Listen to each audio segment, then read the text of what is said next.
Hey everybody, it's your girl Natasha Player. I am super excited because I have a very special guest, an awesome person here with me, Miss Zen. Zen, thank you so much for joining me today.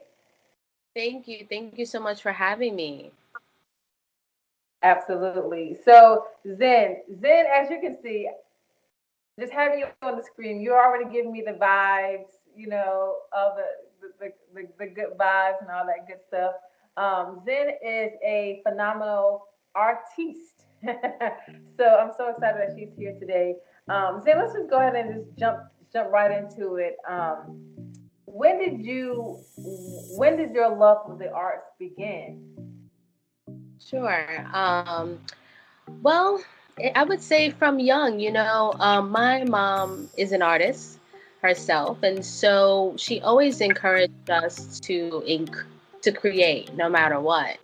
And so I remember like being in elementary school and learning, how to just simply tear up paper and make like mosaic pieces. So I would say that was kind of like my first um, art experience that I can remember. But then also I used to do a lot of sketching like in my notebooks. So actually I have a notebook from like 1995 when I was like 5 years old, just learning how to write in kindergarten, where I'm like drawing pictures, right? It's like I saw like my evolution.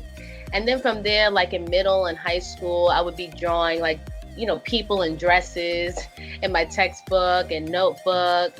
And at that time I was just like, well, I'm bored, so let me do this.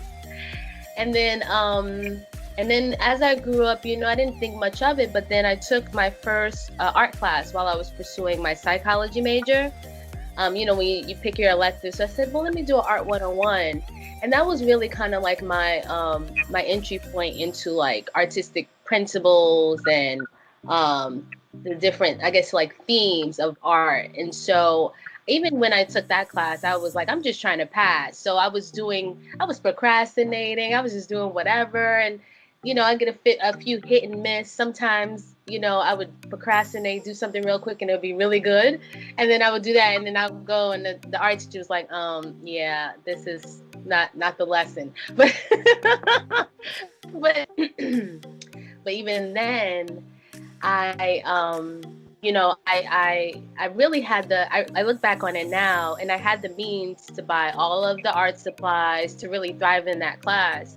And after I graduated, I said, well, these art supplies were really expensive, so let me carry them for the rest of my life, And and then as I left New York after I graduated shortly after, and then when I moved down to Georgia, that's when I had more time. And it was a saving grace, really, because it was a transitional period for me. And that's when I started painting and everything. And then that opened the door again. I'm like, okay, this is a reoccurring theme in my life. I love it. I need to create. Even when I was working my 9 to 5, I'm like, I need to be creating something. I need to be creating something. But I didn't quite know what that was. And then it wasn't until the pandemic hit that like it all kind of came back together. And I was like, well, the only thing that makes sense for me right now is to sketch. So let me sketch. And let me use my favorite medium, charcoal, and let me use my pencils, and let me just try to find another way to express myself, because I tend to be quite private, in terms of expressing myself. I'm a Cancer, and so we hold a lot of things in terms of vocally speaking, but it comes out on the canvas.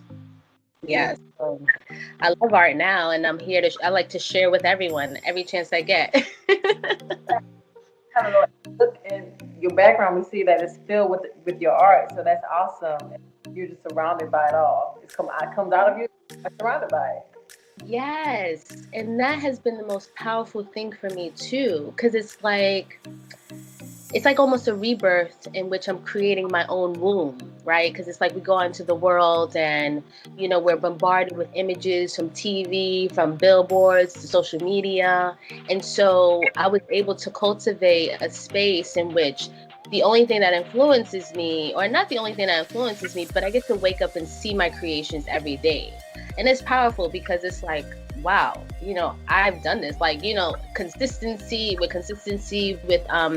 patience, and just with, I guess, my love of doing things, my work ethic. It shows up all around me. So I'm really happy about that. I cultivated a new womb for myself to inspire myself all the time. I love it. That's awesome. So can you tell us how you actually obtained the opportunity to kind of showcase some of your work in London? How how was that process and how was that experience for you? Yeah, well, it really was, it was me looking into the internet, because I said, this during a pandemic where I started creating artwork, and I said, well, as much as I love all my artwork around me, um I have to share it. I have to share it with the world. I have to share it. And because I'm also like a world traveler, I'm like, yo, I'm global, baby. Like, my art got to be global. I got to have my art. I got to have my art everywhere. And so in that regard, I don't limit myself. And look, actually, thanks to Instagram, because I post art, and the Instagram feed gives you what you like. It's always giving me like art, calls for artists. And so I stumbled upon this story for Zari Gallery in London, and they were looking for Black art for Black History Month, which was in October. And so I'm like, okay, my art is very Afrocentric, very black, black love inspired, and so I said, yo, let me just take the chance. I looked up the information, I submitted my work, and and I didn't hear back from them for quite some time, but every day that after I had submitted it, I was just like envisioning my artwork in London, envisioning getting the email back saying like, we want your art. And sure enough, I remember that day I got the email, and I'm like, oh my God, what? Yeah.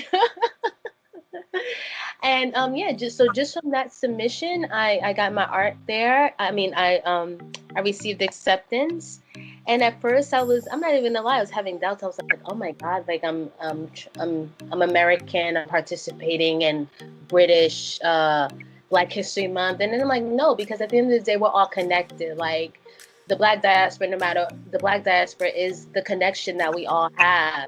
And so even if this Black History Month in London, they're still referencing American Black history, right? They're still referencing African Black history. And so that, I was able to then reconcile myself that, yes, I do deserve this and I do want to take part in it. And so then I ended up mailing my artwork out there. And then I know it was the pandemic, but I said, you know what, I got to go see this. Like, I got to go. And it all just really worked out because I work for Delta.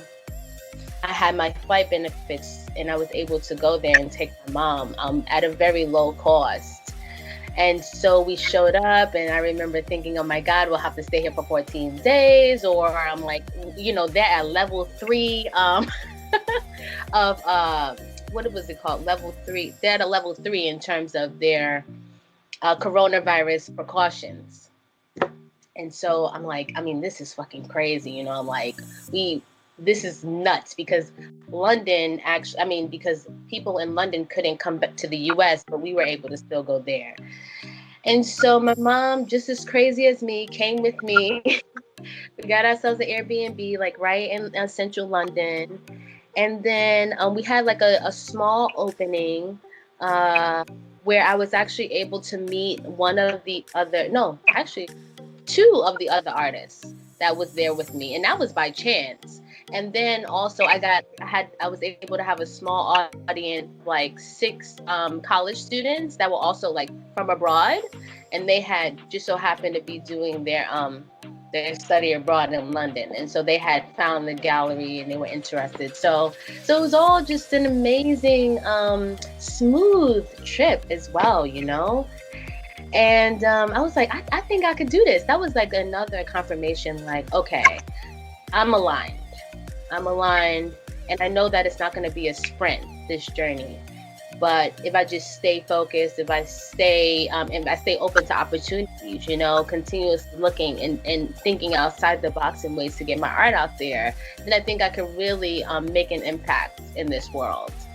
So that was pretty much that. And I was hoping to then sell some of my pieces, but I think that because the pandemic was still occurring during this exhibition, we didn't get the gallery didn't get as much visitors, and at one point, I think right after we left London, they shut the border. It was like nobody's coming in or out, and all non-essential businesses have to close. So I like to say, like, we shut the door on London when we left. We shut it down. But yeah, so that was just like me just saying, you know what, I could do it. So let me try. Because what worst thing they're gonna tell you is no, and then what? You just find another opportunity. True. That's it. Some of your artwork, you know, kind of like the Black experience or theme in that way. So what inspires you? Like, how do you get in your space to start painting or drawing, or what draws you? Sure. So a lot of my inspiration comes during my yoga practice, believe it or not. Sometimes I mean, for one, I think that as there is many, there are a lot of Black artists, you know. However, there's always room for more, and there's always room for Black artists to show up and for us to create reflections of ourselves. And so initially when I started creating my charcoal portraits, for instance, I was inspired by my family. You know, I'm like, I see these people every day. Let me capture them. And then I remember one time I had showed my older brother a sketch of himself in my sketchbook, and he was like, "Oh my God, you've immortalized me."